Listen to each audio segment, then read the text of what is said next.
നമസ്കാരം. ഓഹരി വിപണിയെക്കുറിച്ച് മലയാളത്തിൽ ലളിതമായി പഠിക്കാവുന്ന വീഡിയോ സീരീസിന്റെ അടുത്ത എപ്പിസോഡിലേക്ക് ഏവർക്കും കൃത്യമായ സ്വാഗതം. കഴിഞ്ഞ എപ്പിസോഡുകളിലായിട്ട് ഷെയർ മാർക്കറ്റ് എന്താണ്, ഷെയർ മാർക്കറ്റിലെ ഇൻട്രാഡേ എന്താണ്, സ്വിംഗ് ട്രേഡ് എന്താണ്, ലോങ് ടേം ഇൻവെസ്റ്റ്മെന്റ് എന്താണ് എന്നതിനെക്കുറിച്ചുള്ള പ്രാഥമികമായ അറിവുകൾ നമ്മൾ പങ്കുവച്ചിരുന്നു.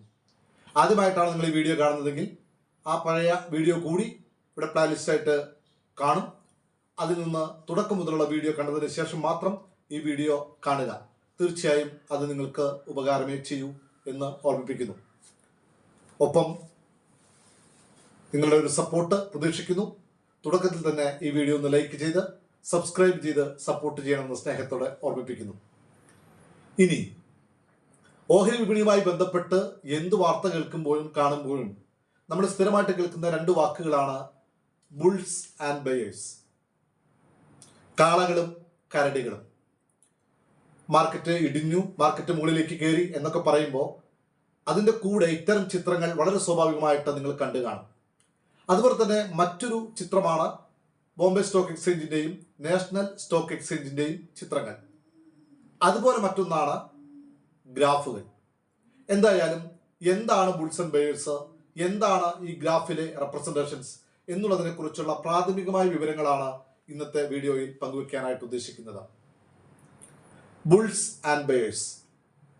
നമുക്കറിയാം, മാർക്കറ്റിന് പ്രൈസ് മുകളിലേക്ക് കയറും, മാർക്കറ്റ് മുകളിലേക്ക് കയറും, ഷെയറിന്റെ വില മുകളിലേക്ക് കയറും എന്ന് പ്രതീക്ഷിക്കുന്ന ഒരു വിഭാഗം ആളുകളുണ്ട്. അവരെ നമ്മൾ പൊതുവെ വിളിക്കുന്ന പേരാണ് ബുൾസ്, ബുള്ളിഷ് മൈൻഡ് ഉള്ളവർ എന്ന് പറയും. അവരുടെ പ്രതീക്ഷ എന്ന് പറയുന്നത് മാർക്കറ്റ് അല്ലെങ്കിൽ ഷെയറിന്റെ പ്രൈസ് മുകളിലേക്ക് പോയിക്കൊണ്ടിരിക്കും എന്നുള്ളതാണ്. ഇന്ന് അതേസമയം ഷെയറിന്റെ പ്രൈസ് താഴേക്കാണ് പോവുക, മാർക്കറ്റ് താഴേക്കാണ് പോവുക എന്ന് പ്രതീക്ഷിക്കുന്ന ആളുകളെയാണ് നമ്മൾ ബയേഴ്സ് എന്ന് പറയുന്നത്. ബുൾസും ബയേഴ്സും തമ്മിലുള്ള ഒരു പോരാട്ടമാണ് പൊതുവെ ഷെയർ മാർക്കറ്റ് എന്ന് വേണമെങ്കിൽ പറയാം. നമുക്കറിയാം, ഒരു ഷെയർ ഒരാൾ വിൽക്കണമെങ്കിൽ മറ്റൊരാൾ വാങ്ങാനുണ്ടാവണം, ഒരാൾ വാങ്ങണമെങ്കിൽ മറ്റൊരാൾ വിൽക്കാനുണ്ടാവണം. സ്വാഭാവികമായിട്ടും ബയേഴ്സും സെല്ലേഴ്സും തമ്മിലുള്ള ഒരു കൊടുക്കൽ വാങ്ങലുകൾ തന്നെയാണ് ഷെയർ മാർക്കറ്റിന്റെ ബേസ് എന്ന് പറയുന്നത്. ടെക്നിക്കലി ഷെയർ മാർക്കറ്റിൽ ഈ പറയുന്ന ടേമുകളാണ് നമ്മൾ ഉപയോഗിക്കാറുള്ളത്. ഒന്ന് ബുൾസ്, ഒന്ന് ബയേഴ്സ്.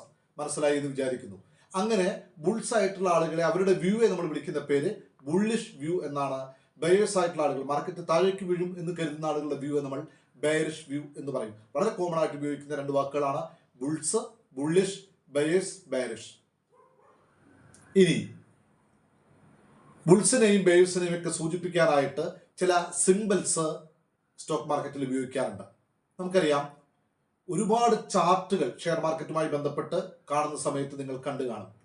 അതിൽ ഏറ്റവും പ്രധാനപ്പെട്ട ഒരു ചാർട്ട് പാറ്റേൺ ആണ്, അല്ലെങ്കിൽ ചാർട്ട് ഫോമാണ് കാൻഡിൽ സ്റ്റിക്ക് എന്ന് പറയുന്നത്. കാൻഡിൽ സ്റ്റിക്ക് ഒരുപാടുണ്ട്. ഞാൻ അതിൽ ഈ കാൻഡിൽ സ്റ്റിക്കിനെ കുറിച്ച് മാത്രമാണ് പരാമർശിക്കാൻ ഉദ്ദേശിക്കുന്നത്. മുൻപൊരിക്കൽ ഞാൻ പറഞ്ഞതുപോലെ ഷെയർ മാർക്കറ്റുമായി ബന്ധപ്പെട്ട എല്ലാ കാര്യങ്ങളും പഠിപ്പിക്കുക എന്നുള്ളത് ഈ ചാനലിന്റെ ഉദ്ദേശമേ അല്ല. അത്യാവശ്യം ഒരാൾക്ക് ട്രേഡ് ചെയ്യാൻ ആവശ്യമായ വളരെ റെലവൻ്റ് ആയിട്ടുള്ള കാര്യങ്ങൾ മാത്രമേ നമ്മൾ ഈ ചാനലിൽ പഠിപ്പിക്കുകയുള്ളൂ, ഉദ്ദേശിക്കുന്നുള്ളൂ. ഇപ്പം എന്താണ് കാൻഡിൽ സ്റ്റിക്ക്, അതാരാണ് ഫോം ചെയ്തത്, എവിടെ നിന്നാണ് ഫോം ചെയ്തത്, അതൊന്നും റെലവൻ്റ് അല്ലാത്തത് കൊണ്ട് അതിനെക്കുറിച്ചൊന്നും പരാമർശിക്കാൻ ഉദ്ദേശിക്കുന്നില്ല. നമുക്കെന്താണോ റെലവൻ്റ് അതാണ് നമ്മൾ സംസാരിക്കുക. സോ കാൻഡിൽ സ്റ്റിക്ക് എന്ന് പറയുന്നത് പേര് സൂചിപ്പിക്കുന്നത് പോലെ ഒരു തിരിയുടെ രൂപത്തിലുള്ള, മെഴുകുതിരിയുടെ രൂപത്തിലുള്ള ഒന്ന്. സാധാരണ മെഴുകുതിരിക്ക് മുകളിലാണ് നമ്മൾ തിരിയുള്ളതായിട്ട് പറയുക. ഇവിടെ ചിലപ്പോൾ താഴെയും തിരി ഉണ്ടാകും. സ്ക്രീനിൽ അതിൻ്റെ കാര്യങ്ങളൊക്കെ മിന്നി മറഞ്ഞു പോകുന്നുണ്ടാവും. ഇപ്പൊ സാധാരണ നിലയിൽ കാൻഡിൽ സ്റ്റിക്ക് എന്ന് പറയുന്നത് 4 ഡാറ്റകൾ ഉൾക്കൊള്ളുന്ന ഒന്നാണ്. Open, high, low, close. വീണ്ടും ഞാൻ ആവർത്തിക്കുന്നു, സാധാരണ നിലയിൽ കാൻഡിൽ സ്റ്റിക്കിൽ 2 തരത്തിലുള്ള നിറങ്ങളാണ് കാൻഡിൽ സ്റ്റിക്കിൽ നമ്മൾ ഉപയോഗിക്കാറുള്ളത്. ഒന്ന് ഗ്രീൻ, മറ്റൊന്ന് റെഡ്.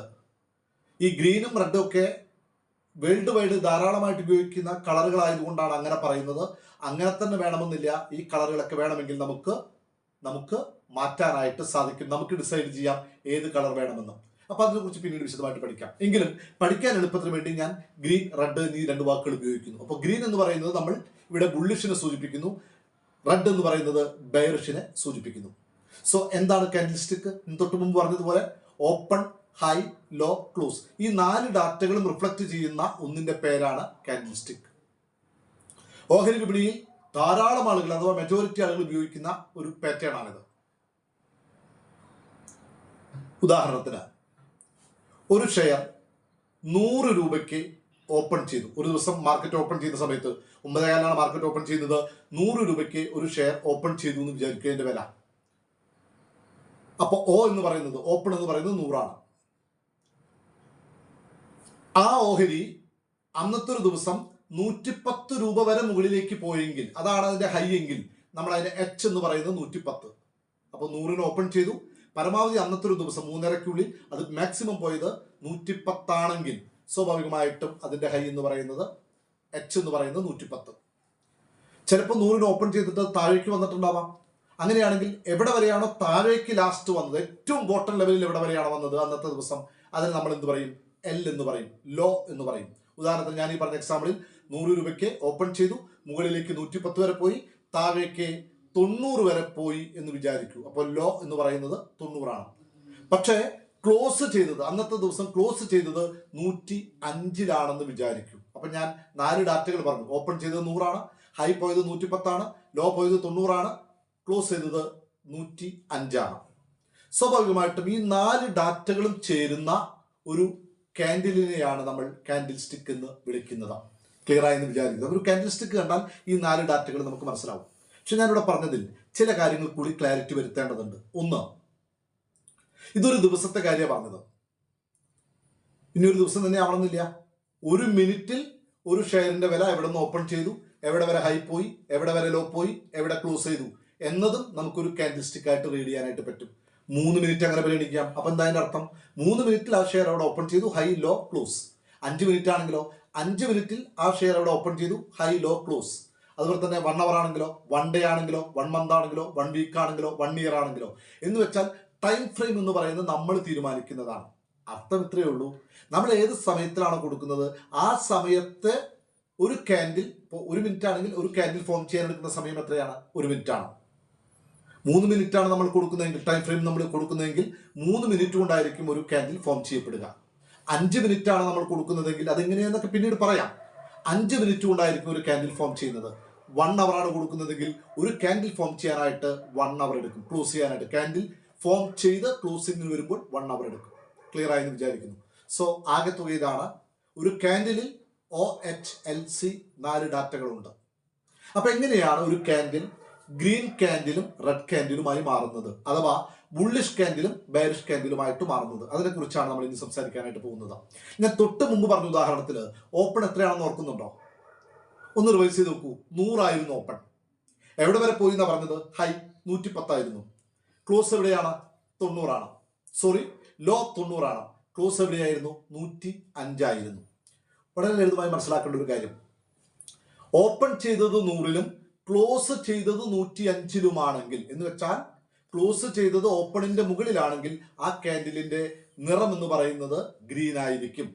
കുറച്ചുകൂടി കൃത്യമായിട്ട് സയന്റിഫിക് ആയിട്ട് പറഞ്ഞാൽ അതൊരു ബുള്ളിഷ് കാൻഡിൽ ആയിരിക്കും. ഒരു കാൻഡിൽ നിശ്ചിത സമയത്തിന്റെ ഉള്ളിൽ ഓപ്പൺ ചെയ്ത പ്രൈസിനേക്കാൾ മുകളിൽ ക്ലോസ് ചെയ്യുകയാണെങ്കിൽ ദാറ്റ് കാൻഡിൽ നമുക്ക് വിളിക്കാവുന്നത് ബുള്ളിഷ് കാൻഡിൽ എന്നാണ്. എന്ന് വെച്ചാൽ നോർമലി ഗ്രീൻ കാൻഡിൽ എന്ന് പറയാം. നേരെ തിരിച്ച് ഒരു പ്രത്യേക ടൈം ഫ്രെയിമിനകത്ത് ഓപ്പൺ ചെയ്തതിനേക്കാൾ താഴെയാണ് ക്ലോസ് ചെയ്യുന്നതെങ്കിൽ ആ കാൻഡിലിന്റെ നിറം റെഡ് ആയിരിക്കും, അഥവാ നമുക്ക് അതിനെ ബെയറിഷ് കാൻഡിൽ എന്ന് പറയാനായിട്ട് സാധിക്കും. അപ്പോൾ വളരെ ലളിതമാണ്. നോർമലി ഗ്ലോബലി നമ്മൾ കോമൺ ആയിട്ട് ഉപയോഗിക്കുന്ന ഒരു ഗ്രീൻ കാൻഡിൽ എന്ന് പറയുന്നത് ഓപ്പണിന്റെ മുകളിൽ ക്ലോസ് ചെയ്തു എന്നും റെഡ് കാൻഡിൽ എന്ന് പറയുന്നത് ഓപ്പണിന്റെ താഴെ ക്ലോസ് ചെയ്തു എന്നുമാണ് അർത്ഥം. ഏകദേശം ഈ പറയുന്ന കാൻഡിലിൽ റീഡ് ചെയ്യുന്ന കാര്യങ്ങൾ അതിനെക്കുറിച്ച് മനസ്സിലായി എന്നാണ് ഞാൻ വിചാരിക്കുന്നത്. ഇനി നമുക്ക് അടുത്ത വിഷയങ്ങളിലേക്ക് പോകാം. എന്തായാലും ആദ്യ വീഡിയോ എന്ന രൂപത്തിൽ, ഇത്തരത്തിലുള്ള ഒരു ആദ്യ വീഡിയോ എന്ന രൂപത്തിൽ ഇന്ന് ഈ വീഡിയോയിൽ ഇത്രയും മതി എന്ന് വിചാരിക്കുന്നു. ഞാൻ പറയുന്ന കാര്യങ്ങൾ വ്യക്തമായിട്ട് മനസ്സിലാകുന്നുണ്ട് എന്ന് വിചാരിക്കുന്നു. നിങ്ങളുടെ അഭിപ്രായങ്ങൾ രേഖപ്പെടുത്തുക. വ്യക്തത കൂടുതലായിട്ട് വേണമെന്നുണ്ടെങ്കിൽ തീർച്ചയായും അടുത്തടുത്ത വീഡിയോയിൽ അത് നൽകുന്നതായിരിക്കും. നിങ്ങളുടെ അഭിപ്രായം അറിയിക്കുക, ലൈക്ക് ചെയ്യാനും ഷെയർ ചെയ്യാനും കമന്റ് ചെയ്യാനും മറക്കരുത്. നൽകിക്കൊണ്ടിരിക്കുന്ന എല്ലാ സപ്പോർട്ടിനും പ്രത്യേകം നന്ദി. Thank you all. Thank you very much.